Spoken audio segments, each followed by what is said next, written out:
Leaders of two U.S. adversaries meet as North Korea and Russia look to strengthen ties. And Apple announces a major change coming to the new iPhone. The morning rundown starts now.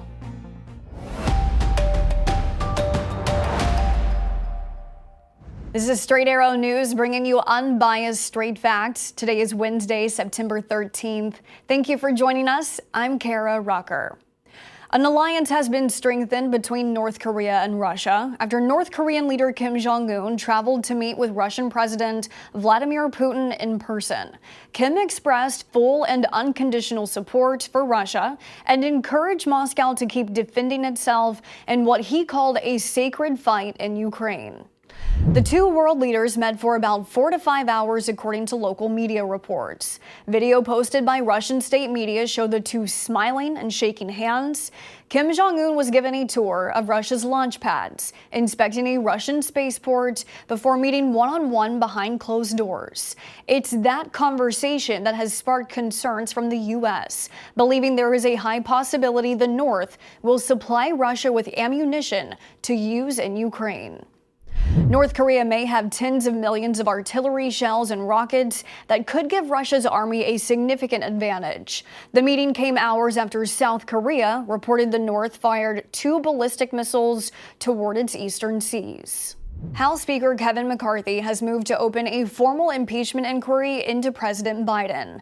On Tuesday, McCarthy said allegations that Biden, while vice president, profited off his son Hunter Biden's foreign business dealings are serious and credible.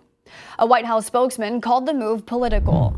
Our Washington correspondent Ray Bogan was on Capitol Hill and interviewed several lawmakers to get their takes on the inquiry. You can find his report at san.com.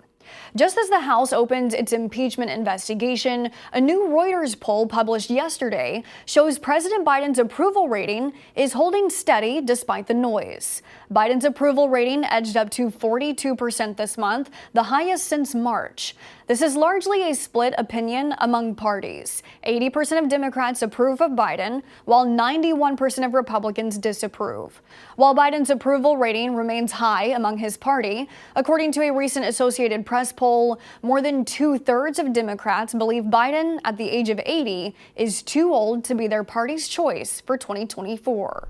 5 former Memphis police officers charged in the death of 29-year-old Tyree Nichols in January have been indicted by a federal grand jury on charges of civil rights violations. U.S. Attorney Kevin Ritz announced the federal charges on Tuesday. The indictment alleges that the defendants unlawfully assaulted Mr. Nichols and failed to intervene in the unlawful assault. By doing so, they deprived Mr. Nichols of the right to be free from unreasonable force. The 5 former officers were all indicted on 4 counts, including deprivation of rights through excessive force and failure to intervene. They all have pleaded not guilty to state felony charges of second-degree murder. The defendants are expected to make their first court appearance in the coming days, according to U.S. attorneys. The CDC released its latest recommendations Tuesday on the COVID-19 vaccine. The government health agency recommends everyone 6 months and older should receive the updated COVID boosters from either Pfizer or Moderna. Here's the CDC director's statement. Quote, "We have more tools than ever to prevent the worst outcomes from COVID-19. CDC is now recommending updated COVID-19 vaccination for everyone 6 months and older to better protect you and your loved ones." The CDC recommendation comes after the FDA approved the 2 updated vaccines for people 12 years and older, meant to target new variants currently circulating. Shots for children 6 months through 11 years old are under emergency authorization. There's been a slight uptick in hospitalizations in the U.S. for 7 weeks straight, but cases remain significantly below previous surges, and COVID-related deaths remain near an all-time low since the start of the pandemic. For a detailed report on the data, head to san.com.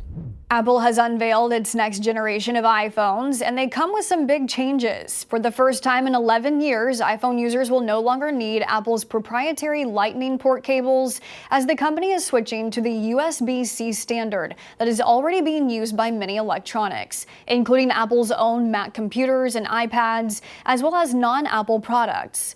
The switch is due to a mandate by the European Union that will require smartphones and other electronic devices to have the USB-C port by the end of 2024.